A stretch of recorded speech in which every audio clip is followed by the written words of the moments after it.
Thanks everyone for joining us today to talk about this topic. It's very timely and becoming a lot more mainstream. So just here to kind of go over, hopefully get you comfortable having a conversation about business succession. Some of the statistics, if you haven't seen them, roughly half of the businesses in the United States need to transition because of baby boomers aging. So we're already through part of that period. And then that's going to continue on, for the next 10 to 15 years, needing businesses to transition to other owners. And ESOP is one of the solutions that can work for a lot of companies. And then we're going to go into a little bit more about the research statistics as well behind why ESOP is a great model for businesses and increases, individual participant wealth and then actual business performance as well. So a little bit about my background. I've been working full-time in the ESOP space for about 25 years. And then before that was in the 401k space for about another 10 years. I'm an accountant by education, but have never worked in audit or tax, always worked in retirement and specifically in ESOP. So my goal here is to just get you comfortable with the conversation with your clients. So this is our agenda today. We're going to go through an overview of ESOPs, what they are, reasons to consider an ESOP, and then go through some of the cash analysis. A lot of times people get confused about what's a leveraged ESOP or how do the loans work. We're going to go through just a brief example of that, what it takes to establish a new ESOP, who's a good fit for an ESOP company, what you want to look for, and then how it interacts with other benefits and the 401k plan, etc. So when you are talking to your business clients, one of the easiest ways to open the conversation is just to simply ask them, have you thought about business succession? And if so, what are your plans? So you don't have to be an expert in business succession to just open that conversation. And then depending on where they want to go, you can reach out to us if it's an ESOP or some of your other providers if it's a different avenue other than employee ownership. But some of the things that people want to consider for business succession, they might sell to an outsider. It might be a strategic third-party buyer, such as a competitor, or it could also be private equity. And then many companies might also think that they're going to pass it down to family. Family usually only takes over in about 20% of the cases, and that becomes less likely as you move through the generations. So second generation is a possibility, but then when you get to third generation, it's a lot less likely. And then a lot of people just keep working. This conversation of how to create business succession is similar to how individuals handle their will. I think it gets postponed and delayed a lot just because people don't know how to address it. So ESOP is what we're going to talk about today and understanding how an ESOP works. So first thing to know is that an ESOP is a qualified plan. So the only difference is that it's designed to primarily invest in employer stock of the plan sponsor. The other difference between an ESOP and a 401k is that the employer is funding the contributions. The employees are not generally buying the stock. The ESOP creates a market for the stock and a business succession tool. So it works really well if you have, for example, multiple shareholders and only one or two of them want to sell today and the other two don't, then you're creating this tool that can be used down the road for additional business succession. The ESOP is different in the sense it can borrow funds. The reason it's a qualified plan that can obtain financing is so that it can buy a large block of stock all at one time and then release that over years. And then remember, the percentage of the ESOP can be any level. So you could have an ESOP that only owns 3% of a company or 5% of a company, for example, or you can have the ESOP own 100% of a company. And then there's many tax advantages that exist, and we will go through some of those in more detail. This is just an interesting list. This comes from the National Center for Employee Ownership, and they release every year the top 100 ESOP companies in the United States. And those are ranked by number of employees that are covered. So you can see here, one of the questions I get a lot is, what industry is great for ESOPs? And you can see here what's represented in some of the larger ESOPs. Supermarkets are well represented, manufacturing's on there, retail's on there. Engineering is also another area that lends itself well to employee ownership, but there's lots of other industries as well. Construction, banking are other ones that we see a lot. So it's really all over the board in terms of industries. So the reasons to consider an ESOP: there's lots of tax benefits for, in some cases, the selling shareholder, and in some cases, the company itself ongoing. We're going to go through those in detail. It's also a way that you can sell the company and still maintain control over an asset that you, in essence, already sold. And that can happen because the selling shareholder can continue on the board, they can continue on the management team as an employee, even after they sold to the ESOP. The positive influence on company culture: there's a culture that happens once you have adopted employee ownership and then used that to communicate ownership to your employees. That performance can be increased because they're owners, because they're acting differently than they do as an employee.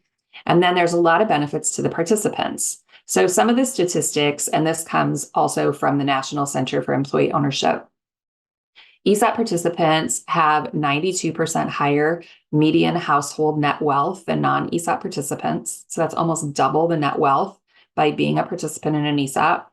They also have 33% higher median income from wages. So it's not a case where they're getting the ESOP benefit and then giving that up in competitive compensation. And then there's also 53% longer median job tenure at ESOP companies. So ESOP companies enjoy all of this, and it impacts their performance. So turnover, for example, with ESOP companies is 3 to 4 times lower than with non-ESOP companies. And all of that increases performance for the company. The tax benefits we're going to go over fall into 2 different categories. There's benefits for S Corps and there's benefits for C Corps. And we'll go over those in detail. And then all of the companies do benefit from the fact that there is a tax deductible contribution that goes into the ESOP, and that creates a tax savings for them. So let's go through the first example of how a C Corp can benefit from an ESOP. So in a normal sales situation, you have a selling shareholder. They have a cost basis in what they have invested into the company originally, and then we have the fair market value of what the company is worth today. So in this example, their basis is $50,000, and we're assuming they're going to sell the company for $2 million. So if you're selling to a party other than an ESOP, you would have a taxable capital gain of about $1.9 million, and that would result in taxes to them of approximately $300,000. However, if you instead sell to an ESOP instead of an individual, then you would want to look at meeting what's called a 1042 requirements. And 1042 is just for the code section that describes this technique. And if this selling shareholder sells to the ESOP and the ESOP owns at least 30% of the company, and then the selling shareholder takes the sales proceeds, so this $2 million, and reinvests it in what's called qualified replacement property or qualified replacement securities, then they get to defer that capital gain. So that $300,000 is then deferred, and it's not triggered until they sell the qualified replacement securities. And if they hold those until death, their heirs get a stepped up basis. So this is a big advantage for C Corps that are looking for business succession, is trying to meet this 1042 requirement. So some of the questions I get in this area is, what is a qualified replacement security? And generally, it's going to be an individual company in the US. So you're investing directly in the stock of the company, or a US company corporate bond.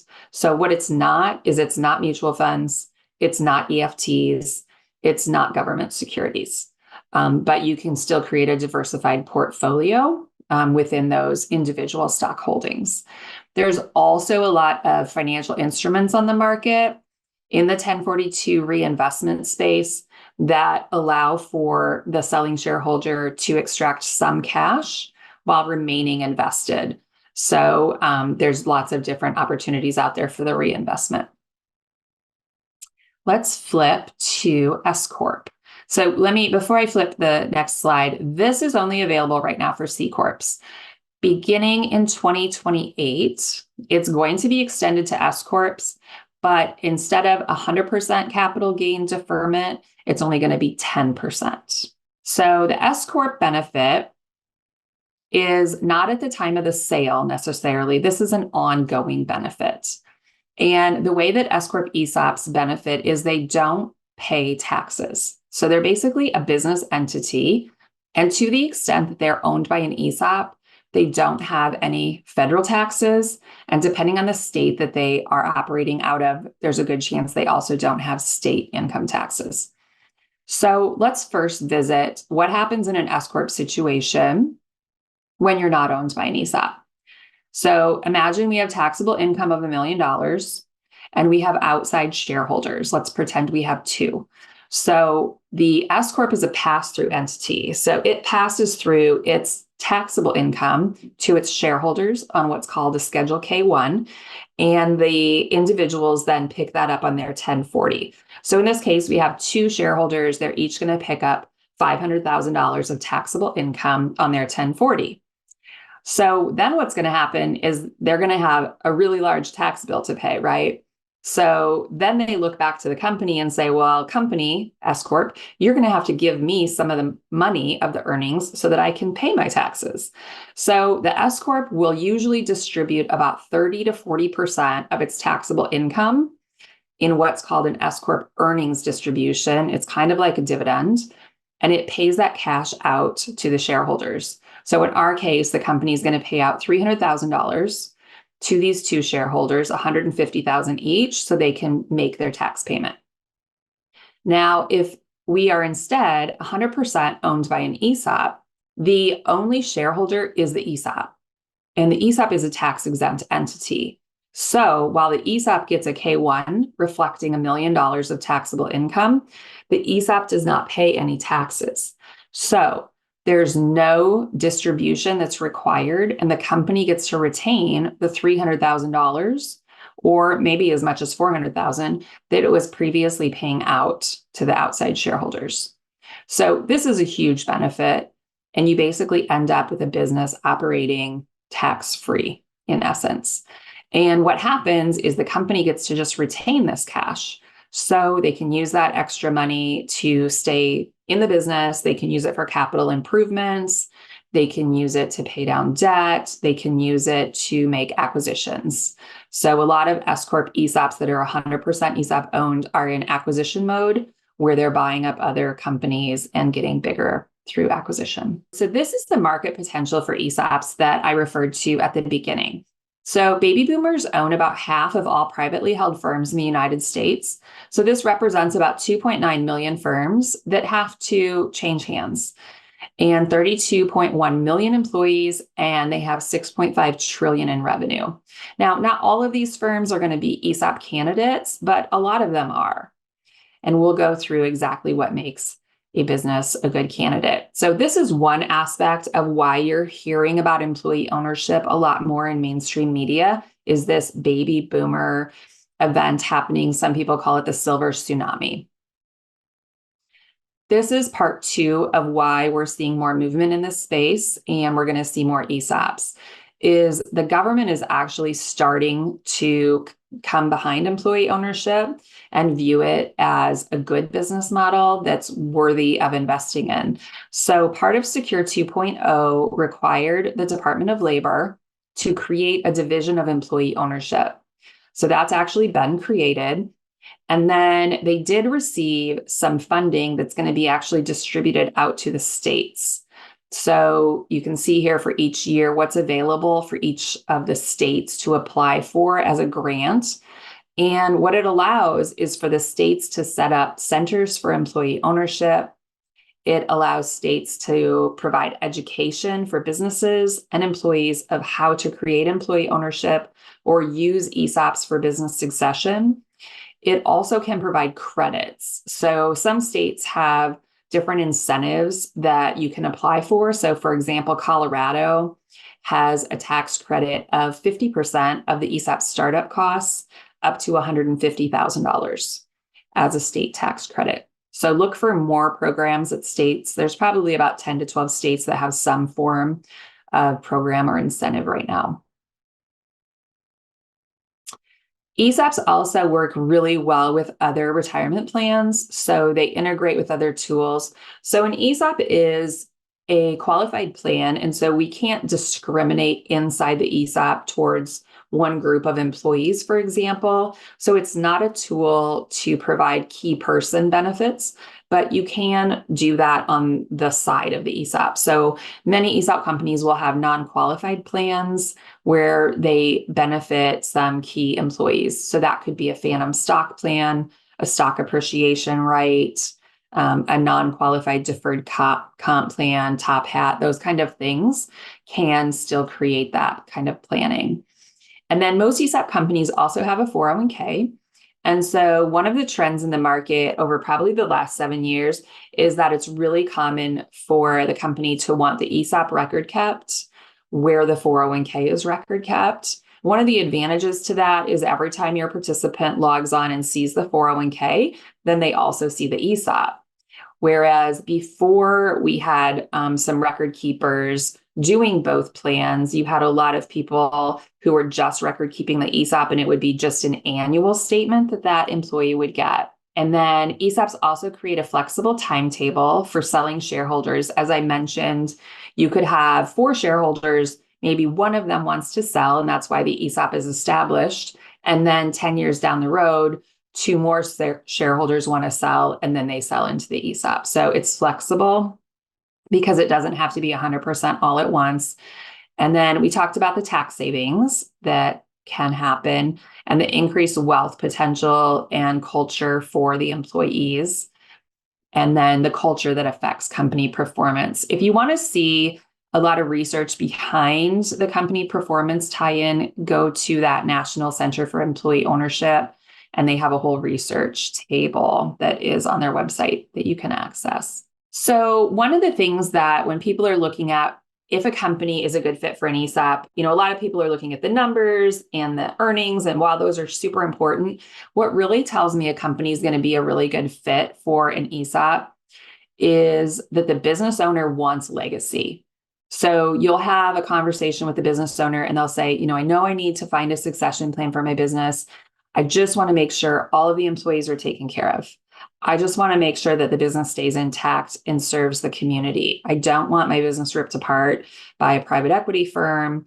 And those are my concerns. So that tells me right away that they would be a good candidate because they're interested in that legacy. And if you think about all of these state programs that are being put in place, that's also what's driving their motivation. So as a community, they want to keep the business in the community. So through incentivizing employee ownership, it's more likely that that business continues to operate in the community. If you think about private equity buying that firm, there's a good chance that there will be layoffs and jobs eliminated and consolidation based on what other holdings that private equity firm has. And so this is a great legacy plan.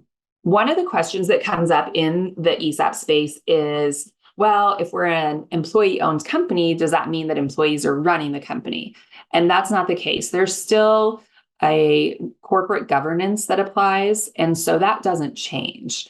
So what happens is your board of directors is still overseeing the company. You still have a board, and you can see their primary duties there, growing shareholder value, appointing officers and committees, evaluating CEO performance, reviewing financials, and the strategic plan for the company. The board of directors also appoints the ESOP trustee. Now, the ESOP trustee is responsible for acting on behalf of the participants and monitoring the board of directors. So you can see it's a little bit circular here, but the board of directors, in essence, has control because they can hire and fire the trustee. The trustee also is responsible for determining the fair market value of the stock. So there is an independent appraisal that happens every year for these ESOP companies that are not publicly traded, and that valuation firm will develop a recommendation of value. but it's the trustee's responsibility to be knowledgeable, read that report, know the market, and then determine if that's a good value or not to use on behalf of all the participants. So this is where I'm going to go over a little bit of what makes an ESOP leveraged versus non-leveraged and go through some examples. So the cash flow analysis, this is, I think, what trips people up a little bit in an ESOP. So I'm going to hopefully clear it up for you. When you start an ESOP, there's different layers of financing. So the first problem or issue we need to solve is we have to get the cash. So basically we have a selling shareholder wants to sell their shares to an ESOP. And so generally speaking, the business isn't going to have enough cash to just buy that person out. And so they'll go to market.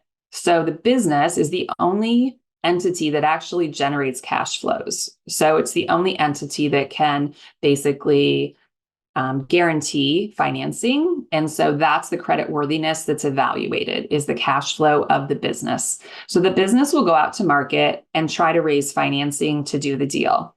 It'll go to banks and say, for example, we want to buy out this shareholder. They have half of the shares of our business. Here's all of our financials. Will you loan us the money?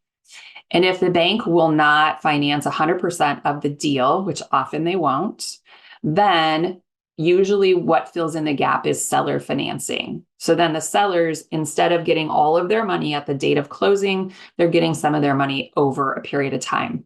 And then there's a market interest rate that applies for that. So these financing between the seller financing and the bank financing, those are generally going to be market appropriate rates, market appropriate terms for that industry and that business. So you might be looking at 7 to 10 years for the payback of this financing. So this is what we call the outside loans. So those generate cash and the cash goes into the business. Then the business turns around and does what's called an inside loan. So this is where the company loans money to the ESOP. This is that what would normally be a prohibited transaction in a qualified plan. Normally, a qualified plan could not borrow money from the plan sponsor or vice versa, but there is a prohibited transaction exemption for ESOPs that permits the business to loan money to the ESOP. So this inside loan is not going to be done over 7 to 10 years. Depends on how big the transaction is. If you think about if this was a 100% transaction, you're not going to allocate 100% of the value of the business to employees within 7 years. I mean, that would be an astronomical rate of benefit to allocate to employees. And we have limits that the IRS provides as well that says you can't allocate more than 25% of payroll as a tax deductible benefit inside a qualified plan. So this inside loan is usually 30 years, 40 years, 50 years. And while that sounds really long, you have to also think about when you set up the ESOP, you don't just want to benefit the employees that are there on the date the ESOP is created. You want to make sure that you have a benefit to allocate to employees that come on board 10 years from now, 20 years from now. And eventually you will run out of shares. So the longer you stretch that loan out, the longer you'll have shares for employees coming on board. For ESOPs that did not design their ESOP this way, it creates a real problem. If you think about an ESOP that, say, only allocated everything for 7 years, you'll have a group of employees that shared in the ESOP and are owners, and then you'll have a group of employees that are not owners and have no shares. So it's really important to design that appropriately. So once the ESOP has the cash, then they can buy the shares. So they give the cash to the selling shareholder. The selling shareholder gives the stock to the ESOP. Now the ESOP is the owner of whatever portion of the transaction this was. So I want you to think about this is basically day one, the transaction closed. And what has happened here is, we went out to market, we raised funding. The business has some loans they're going to keep up with over 7 to 10 years. Then the business created this allocation method for how long they're going to allocate this benefit to employees through the inside loan. And then we bought the shares, but all of the shares on day one are in suspense. So imagine this was a $5 million deal. On day one, the ESOP owns $5 million worth of stock, but it also has a liability of $5 million back to the company. So on day one, the net assets of the ESOP are zero. So participant accounts are zero on day one. So let's flip forward to what happens at the end of the first plan year. So during the year, the business is running operations. It's keeping up with its outside loan payments, whatever those terms were, as just a business expense. Then at the end of the year, the business is going to make a cash contribution to the ESOP. That cash contribution is tax deductible, and it's going to be at least equal, most likely exactly the same as whatever the loan payment is that the ESOP owes back to the business. So imagine that inside loan that we did was 30 years. Whatever that payment was, say it was $500,000. So the cash contribution coming in from the business will be $500,000. Then the ESOP will turn around and push that $500,000 right back to the business and say, here's loan payment number one out of 30. When that happens, then we have a stock release. So 1/30 of the shares that are in suspense then get allocated to all the participants under the ESOP. And then that allocation is done based on compensation. So now we have shares in the employee accounts, and they're valued at whatever the new value is at the end of that plan year. And then this process just continues on. So the next year we make another loan payment. We release another, this time 1/29 of the shares. And then those get allocated to participants and then accumulated in their accounts. So one of the interesting things about working with ESOPs is that you are accumulating an illiquid asset in the accounts of the participants. And if you think about it, you not only have to keep up with the cash flow of the outside loans that you obtained, but as people retire and terminate, you're going to have to turn their illiquid asset of employer stock into cash. So that's what's called a repurchase obligation. So once ESOPs have been in place for probably somewhere between 3 and 5 years, we recommend that they start doing repurchase obligation studies. And that is something that we offer through our services. And it helps predict the cash they're going to need. So it predicts retirement. It predicts, we use stock increase assumptions, mortality assumptions, compensation increase assumptions, and then project out the account balances so we can see 7 to 10 years down the road, how much does the company need to cash flow to keep up with this repurchase. And then one of the means to fund repurchase obligation is just save extra money on either the corporate balance sheet or inside the ESOP. So you could make contributions over and above the debt payments and then sock away that cash in the qualified plan to be able to pay people out. And then another method is corporate-owned life insurance. So you can use COLI to basically insure key employees' lives. And then if they pass away, then this will fund, and then you can use that benefit to fund the repurchase. One other area to be aware of when you're working with ESOPs, even if you're not working with them on the business side, you might be working with them on the wealth management side. And qualified employees are defined in an ESOP. This is a statutory requirement that all closely held ESOPs have to have. And what it basically says is that if you have a participant in an ESOP that attains age 55 with 10 years of participation in the ESOP, they get to diversify. So while they're still employed, they can make an election to take out 25% of their stock account balances. And that is a window that goes for 5 years. And then in the 6th year, they can do an additional 25% for a cumulative total of 50% of their stock balances. Now, this can be met either through, it depends on how the plan document is written. The ESOP could require that this is transferred directly to the 401k, or many of them provide for a distribution event to the participant. So you might be working with a participant who needs to do an IRA rollover, and they're making a decision about diversification and then what to do with those funds. Another thing to keep in mind when you're working with ESOP participants is it doesn't work like a 401k in the sense that if someone terminates in a 401k, once that last payroll hits, they can make an election, usually right away, to take a distribution. Because ESOPs have so many cash flow requirements associated with them, the IRS has said they should get longer to pay out participants. So the general rule is that retirement, death, and disability as a reason for termination, then the distribution payment stream out of the ESOP is going to start the year after one of those events. That doesn't mean they're fully paid. It means the payment stream starts, and we'll get into what that means. Then, if someone terminates for any other reason, the ESOP can wait as long as 6 years to start paying the participant. Now, keep in mind, this is the maximum. It doesn't mean that all ESOPs are doing this, but some can stretch it out for the longest period of time if they want to.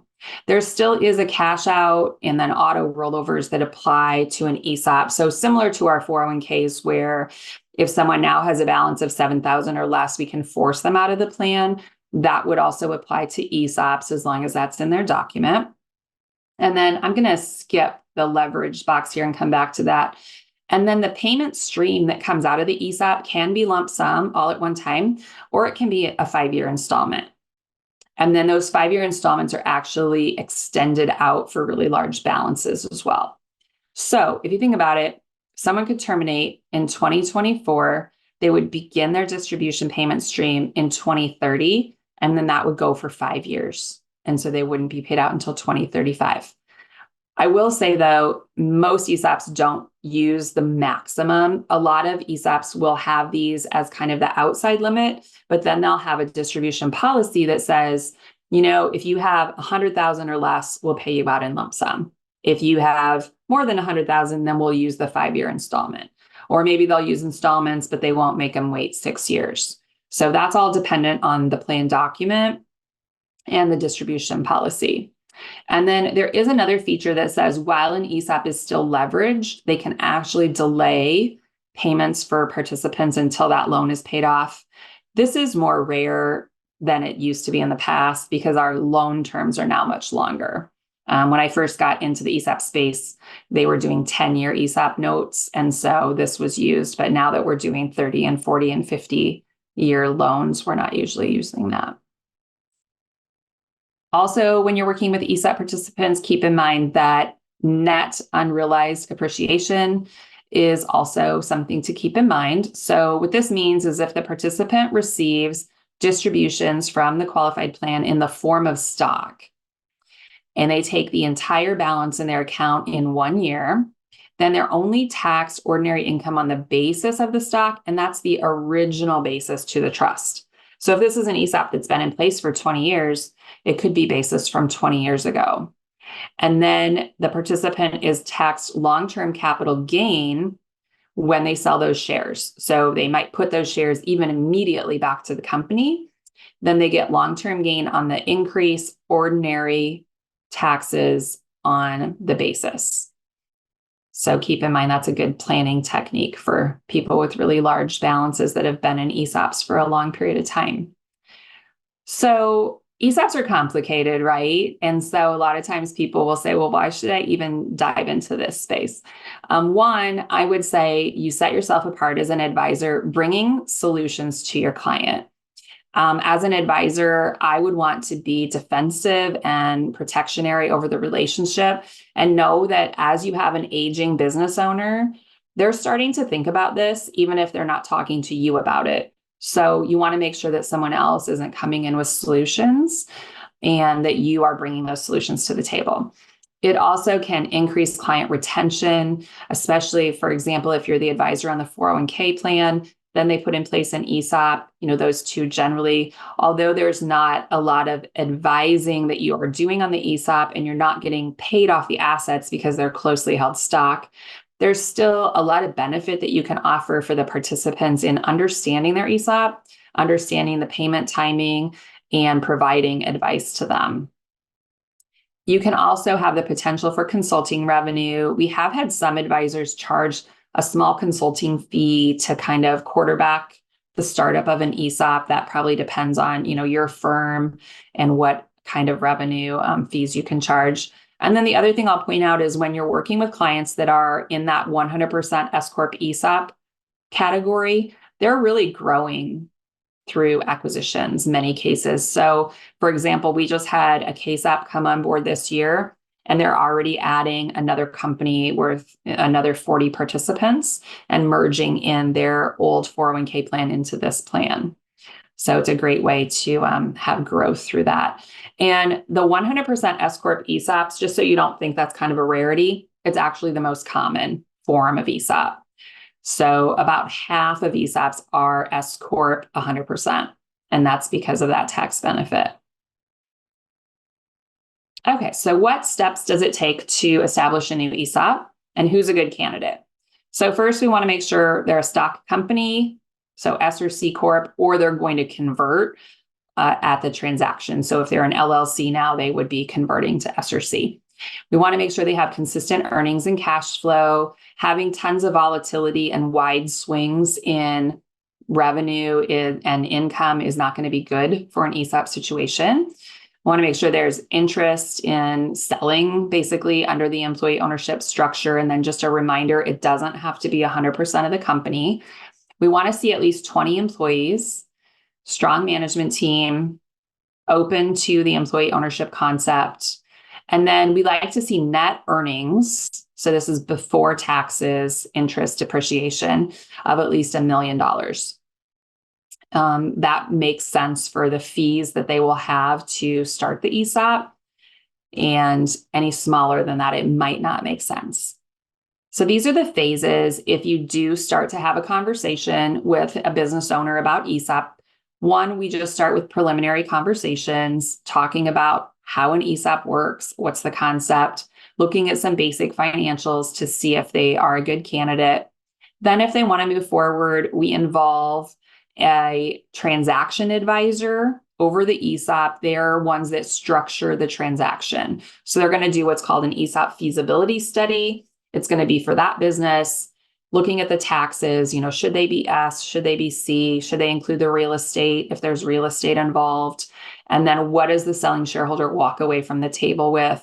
They also can be used, many of them source financing. So they'll go out to the banks and get all the term sheets for what's available for financing for that company. Once they look at all the numbers, they want to move forward. That's when they would hire or appoint a trustee and then start to hire legal counsel for the transaction and adopting the ESOP. And then finally, they would execute the transaction of the business sale, hire a record-keeping firm, which is what One America does, and then adopt the actual plan document. I've already kind of alluded to this, but just keep in mind, as you go through the life cycle of an ESOP, it really changes from paying down debt to funding that repurchase to then balancing kind of the have and have-nots. Employees that have been there a really long period of time versus employees that are coming in the door. How do we keep that employee ownership culture relative for all of the employees throughout the life cycle of the company? And then we do want to make sure with these plans, you're really relying on service providers that work full-time in the space. So ones that can really handle all of the ESOP issues that come up. ESOPs are very unique in the sense, just because you've seen one doesn't mean another one will operate exactly the same. They can be really, really designed very differently. So having someone with a lot of experience is important. And then making sure that we're educating our participants. This benefit in the ESOP can be 2 to 3 times the 401k, but as it first starts out, participants are a little leery of the structure. They don't really understand what this means down the road. And so education and helping them understand the ESOP is really important. We already covered quite a few of these differences that came up in the question. So this is some of the differences between S Corp and C Corp.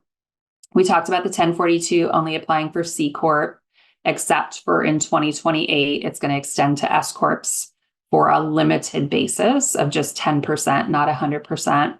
There is a special test for S Corp ESOPs because the tax benefits are so great. It's called 409P. And if you are working with an S Corp ESOP, you just want to make sure they pass that test. It's a daily test. It's not just run at the end of the year.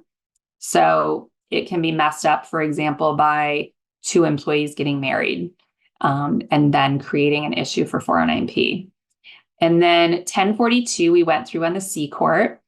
And keep in mind, if you do a 1042 transaction, then if the seller or the seller's family continues on as employees, they can't get those shares allocated back to them.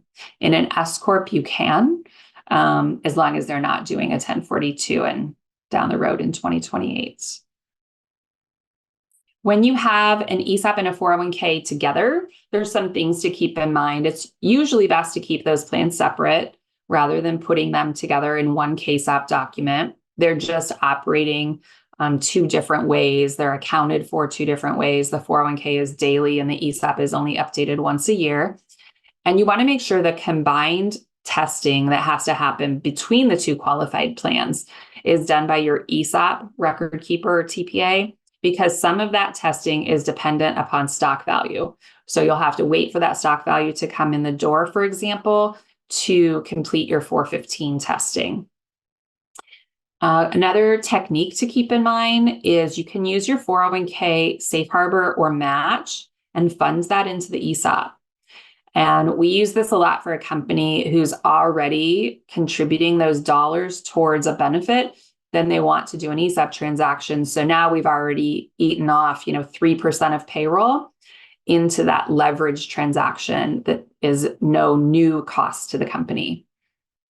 You can also use the 401k plan, as we mentioned, to accept the diversification funds. They can go over to the 401k, or when participants are segregated out of the ESOP, that's a design for ESOPs. And then sometimes that goes over to the 401k. You don't have to coordinate plan provisions exactly. So you could have different retirement, different eligibility, different vesting. However, to the extent you can keep it the same, participants will understand it better. And then you do want to make sure that 415 correction methods are coordinated between those two plans. So which brings me to the benefits of a single provider. So all of this that has to be coordinated, if you have your 401k and your ESOP done by the same record keeper, it can make everything a lot simpler. You have one firm doing the testing. You have one website that the participants can log on to and see the ESOP and the 401k together. You can submit one census, for example, and use it potentially for both plans if you have a similar definition of compensation. And then these are the service providers that come together to serve an ESOP. And I split them between ongoing or annual service providers versus ones that come into play just once in a while. So the annual ones I'll go over. You have your valuation firm. So they're producing the appraisal of the company and then giving that to the trustee to determine fair market value. If you have more than 100 participants, you would have your auditor for the plan. Then you have your TPA or record keeper. So they are performing the administration, compliance testing, participant statements, populating the website, processing distributions. And then you have your trustee. So that could be a person, a committee, or an institution that is assigned. And so those are your ongoing service providers. And then down here on the bottom are just ones that happen occasionally. So your ESOP advisory firm, this is the ones that are structuring the deal, organizing the transaction. You have a transactional trustee. You might hire outside for your transactional trustee. They're producing a fairness opinion on the purchase of the stock by the ESOP. And that could be a different party than your ongoing trustee. So you might have a company that hires an institution to oversee the original transaction, but then ongoing, they're going to use an internal committee of employees. And then your ESOP legal counsel, again, just drafting the documents for the sale. And the ESOP plan document itself, they would get involved for plan amendments and updating the document for law changes. And then your repurchase obligation study would just happen every 3 to 5 years. So this is a summary of One America ESOP. Just know that we provide services in this space, and we do offer single sign-on web experience for both plans. So our participants can log in and see the 401k and the ESOP in one portal. And we also do things a little bit different at One America. We actually have one client service team, one contact for both the 401k and the ESOP. So most of our competition will bifurcate their ESOP talent in a separate team, and then the daily Val 401k talent in another team. And they're run through two different processes and procedures, and they don't generally understand what each other is doing. So the client ends up talking to two different teams.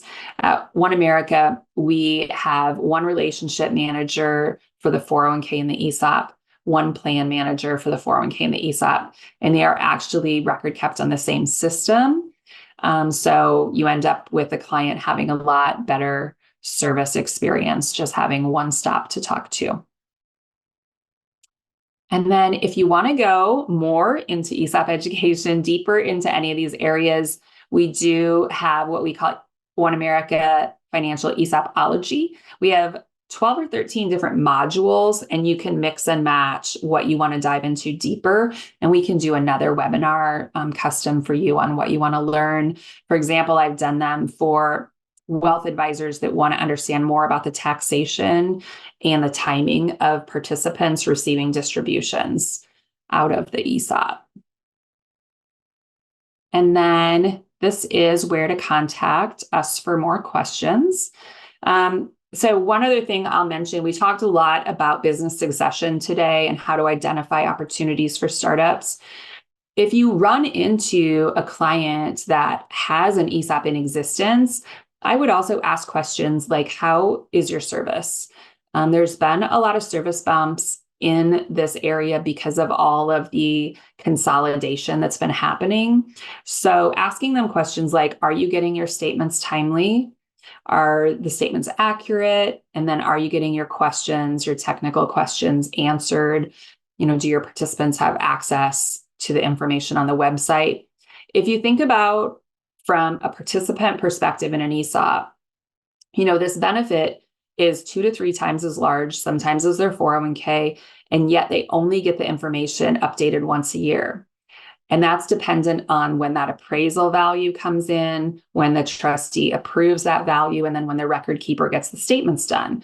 So over time, if they're always used to getting their statements in May, and then suddenly they're getting their statements in July, the participants are already, worrying about why were my statements 2 months late this year? And it creates what should be a benefit into somehow, being a little more looked at with question. So it's really important to make sure that they are getting their statements timely and accurate. Another thing to keep in mind on ESOPs is, unlike a 401k, if there's some kind of a mistake that happens, if you have a match, for example, messed up in a 401k, that's pretty easy to fix because you just fix that one person. But if the ESOP allocation is wrong or compensation was wrong, it affects every other participant in the plan. So it's super important to make sure you're getting great service on those. So if you run into those, ask those questions. And then if you have anything that you want my help with, feel free to reach out.